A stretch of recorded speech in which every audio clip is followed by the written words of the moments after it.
এই হাটে বাজারে তাকে জ্বালায় টেহা যায় না, অথচ নামাজেরও দাঁড়ে নাই, ঈদের হুকুম কামেরও দাঁড়ে নাই, মব বায়া চলছে হয়ে গেছে। এটা কখনো ঠিক না।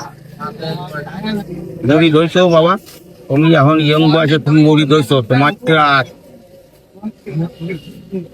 ভালো কোনো ভক্ত হবে না। ঠিক উপযুক্ত সময় তুমি হাত দেখো বাদাম।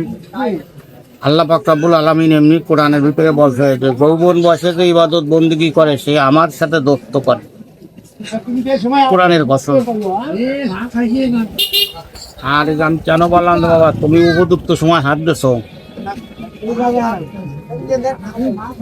খাজা বাবার কাছে পাকিস্তানের এক যুবক, এক ঘরের একই ছেলে হাজির হয়েছে। তার মা বাবার ইচ্ছে ছিল যে একটাই ছেলে বড় হয়েছে, ছেলে দেখিয়ে শুনে এক জায়গা বিয়ে শাদী করাবো, তারপরে পীরের কাছে বায়াত করো। মা বাপ দুইজন আবার পীর ভক্ত। কিন্তু এই ছেলে কোন কারণে ভারতে আসিয়া লোকে খাজা বাবা দরবারে হাজির খাজা বাবার দরবারে হাজির হলে খাজা বাবা তারে দেখে দেখা পরে যখন খাজা বাবা নির্দৃষ্টি ফেলাইছে তখন ওই যুবক বলছে বাবা আমি আপনার মুড়ি ধর। তখন তার বাড়ির ভাই অর্ডার জিজ্ঞেস করছে খাজা বাবা, বলছে বাবা তুমি তোমার মা বাবার কাছে হুকুম নিয়ে আছে, কাজে আমার মা বাপ আমারে হুকুম দিয়ে দিয়েছে যে আমি মরিদ করার পরে আমারে বিয়ে করাবে। বাবা আমি আপনারা পাইছি, আপনার কাছে মরিদ না হই আর আমি বাড়ি যাব। তখন খাজা বাবার দায় থেকে তারা মরিদ করছে। মরিদ করার পরে বলছে বাবা আমি আসলাম, আমারে তো আপনি চিনেনও না আর আমিও আপনাকে চিনি না, আমি একটু চাকরি করি, আমি চাকরি করি বাবা, আমার তো সময়ও নাই, আমি তো আমার ঘরে ফিরে যাচ্ছি হোক। তখন খাজা বাবা বলতো বাবা রে তুমি সবাই মাত্র আমার কাছে মুড়ি ফেলি, আমার সাথে কোনো কথাবার্তা করতে পারি না, আমিও তোমার কোনো কিছু পথ বাজায় দিতে পারলাম না। বাজান কখনো যদি কোনো সময় বিপদে পড়ো তাহলে আমার তুমি স্মরণ করো। হ্যাঁ আমার স্মরণ। যুবক বিদায় নিয়ে চলে গেছে বাড়িতে গিয়া, আর হয়তো বাপের কাছে বলি মার কাছে বলতো মা আমি খাজা বাবার কাছে মুড়ি ধরিয়ে। তখন মাকে বসে বলিতে ওটা তোর বাপের কাছে তুই আগে দিবি, আমি পারবো না। তখন ওনার মা বলছে শুনছো কি কয় যে ছেলেটা তো এরকম খাজা বাবার কাছে বায়াত হয়েছে, কয় আলহামদুলিল্লাহ ওই আমার মান সম্মান রক্ষা করছে। তাহলে ও যখন বায়াত হয়ে যাইছে মাইয়েটা ঘরে দিয়ে দেবো। তখন মাকে বলতে পারবো তুমি মেয়ে ঢোকে তোমার বিয়ে দেবো। ছেলে বলতে জানি আমি কিছু দেখতে পারবো না, তোমরা যেটা আনি তোমার সেটি নিয়ে আমি। তখন সে তার মা বাবা তারা বিয়ে দিয়েছে, তাৎক্ষণিকভাবে বিয়ে দেওয়ার পরে শ্বশুর বাড়ি দিয়েছেন। 3 দিন পরেই বলতেছে দিদি আমি তো একটা চাকরি করি, আমার আর ছুটি নাই, আমার অংশ হয়ে যেতে হবে। বিবি বদলাতে স্বামী ওই মাত্র আমার বিয়ে হলো 2-3 দিন চাকরি করা কিনা তোমার তোমার সাথে নিয়ে ভালো নিয়ে গেছে। বাড়িতে বাড়িতে রাখার পরে ওর মা বাপরে কইয়া এখন বউটি বলছে যে তুমি কি জাহাজে চাকরি করে, বলছে হয়তো ওই জাহাজে কি এই দাসীদের তো জায়গা হবে না। তখন ওর মা বাপরে বলছে বাবা যাও তুমি নিয়ে যাও, তোমাদের তো যৌবন বয়া বৌমারে তুমি সাথে করে নিয়ে যাও। তখন নিয়ে যাইয়ে জাহাজে যেতে, জাহাজে যাইয়ে জাহাজ চালাইছে, জাহাজ চালাই বাদান কনাটি বন্দর থেকে জাহাজ ছাড়ছে। এখন ছাড়ি এমন জায়গা যাইয়া বিপদের সংকেত এসে গেছে। এখনো কম্পাসকে মাটি দেখেছি যে আমি যদি সামনের দিক যাই তাহলে 500 গাছের মাথায় দিয়ে আমি বিপদে আক্রান্ত হবো। আর যদি পিছনে ঠিক যাই তাহলে আমি 200 গাছের ভিতরে ধরুন তার আগে আবার আমি বিপদগামী হব। তখনও ডাইরেক্ট সোজাই চালাচ্ছে, কারণ 500 গাছ যে মাথায় যাইয়ে বিপদে পড়ছে এখন ওনার আর কোনো কিছু কাম করছে। 7,000 যাত্রী নিয়ে উনি জাহাজটায় রওনা হল।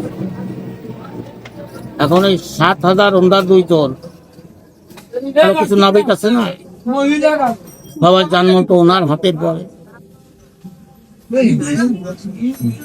পানি ছাড়া 40 ফিট উপরে জাহাজ উঠে গেছে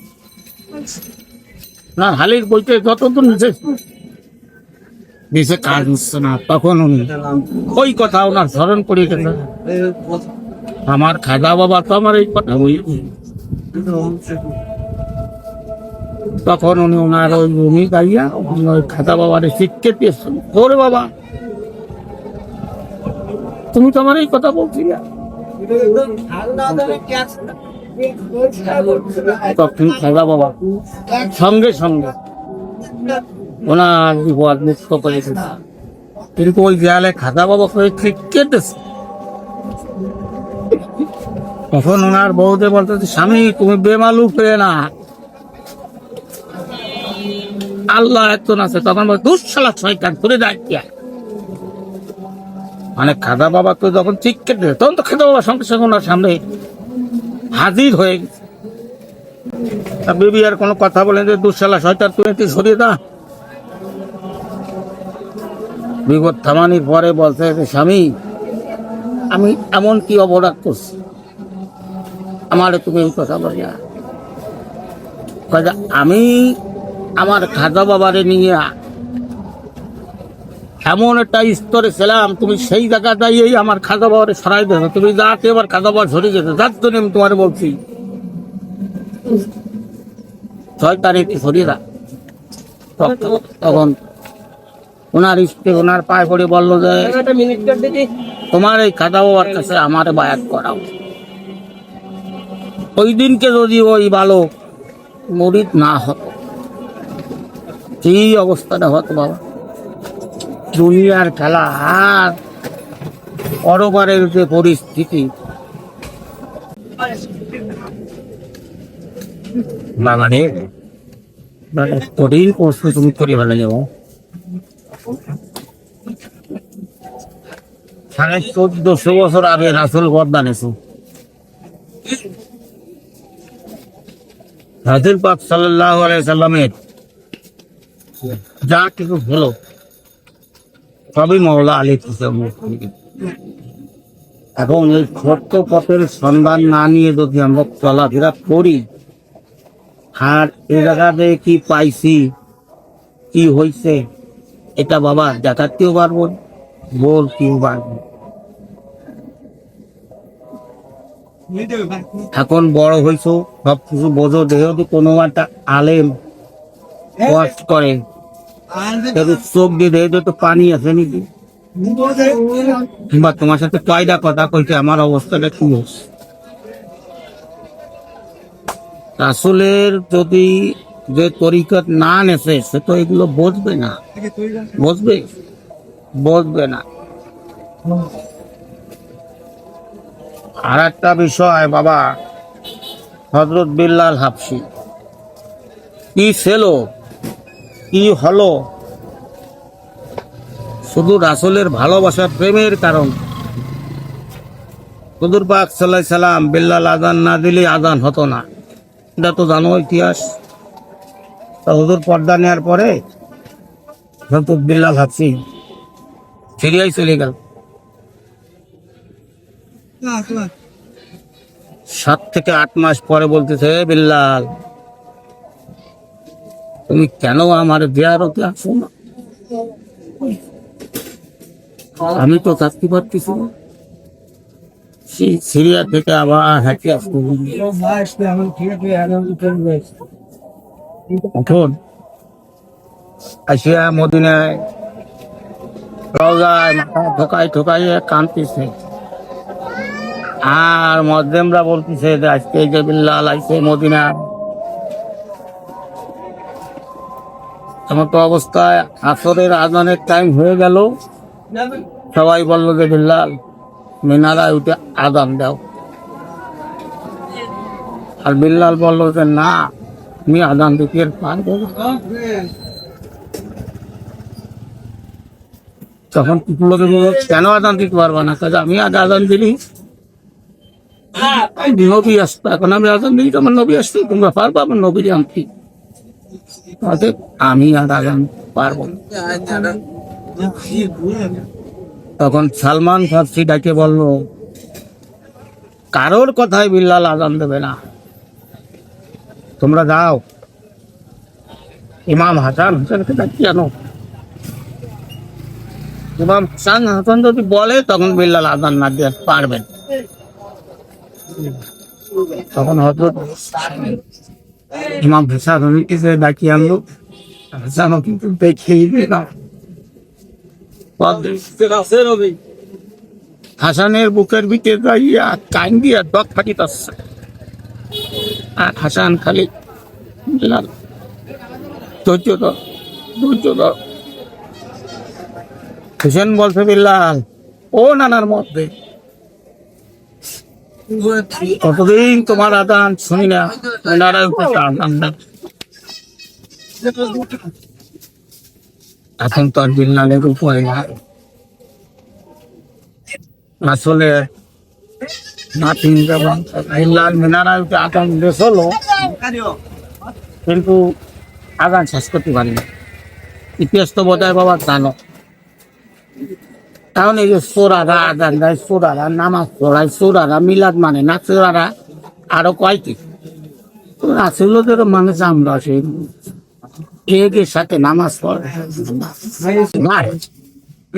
আমার সাহাবীর কিবলা বলছে, আমার সাহাবীর বলছে, ওয়াহাবীরা যে চৌবাসায় অজু করে, ওই তোমরা ওই চৌবাসায় অজু করতে যাবে না।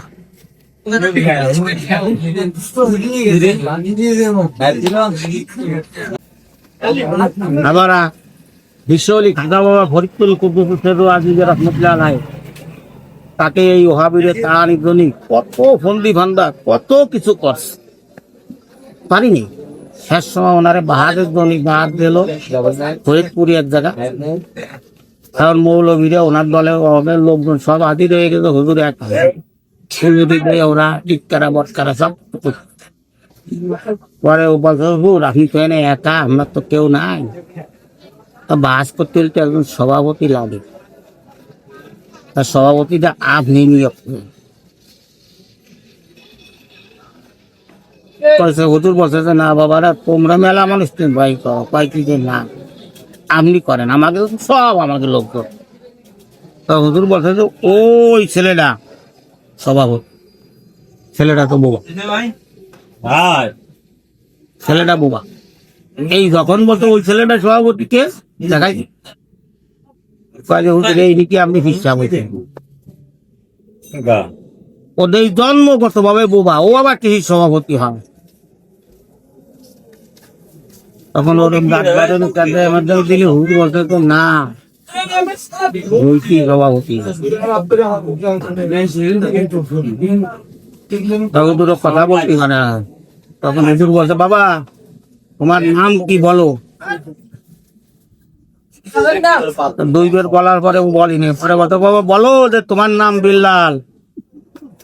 তখন ছেলে জুড়ে বসে, হ্যাঁ আমি বিল্লাল।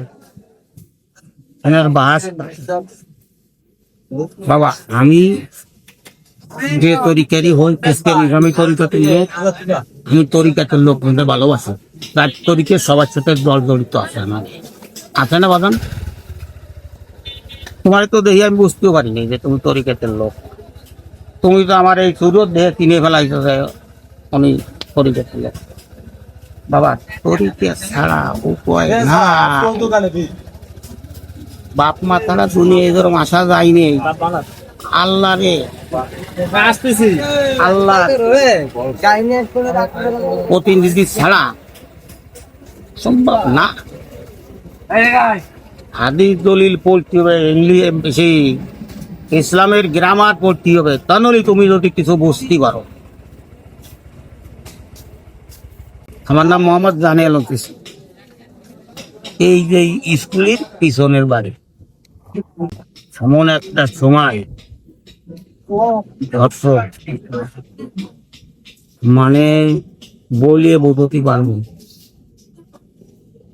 আমার যৌবন বয়স, আমি তো এখন বৃদ্ধ হয়ে গেছি বললে চলে, 60-এর উপরে বয়স। আমার এই 44 বছরে আমার পড়ছে, আমি বাইরে তুলছি। কিন্তু বাদাম আমার যৌবন বয়সের যে ইবাদত বন্দী থেকে রাজঘাট, আমি যেটা করতে পারি এখন তো পারিনি। আমরা এখন তো পারিনি। এখন অনেক সময়, আজকে শুক্রবার, আজকে তো আমার বিশ্রাম দিই, এই সময় আমার পা দাবে। আমি আসরের আগে আমার হুজরখানায় ঢুকে যাব। আমার একটা রুম আছে, আমি ওখানে থাকবো। আর 11টার সময় ঈশার নামাজ শেষ করে বাড়ি যাব।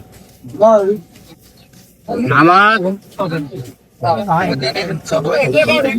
হুজুরের কলবে যদি নামাজ না পড়ো হবে না। তুমি নামাজ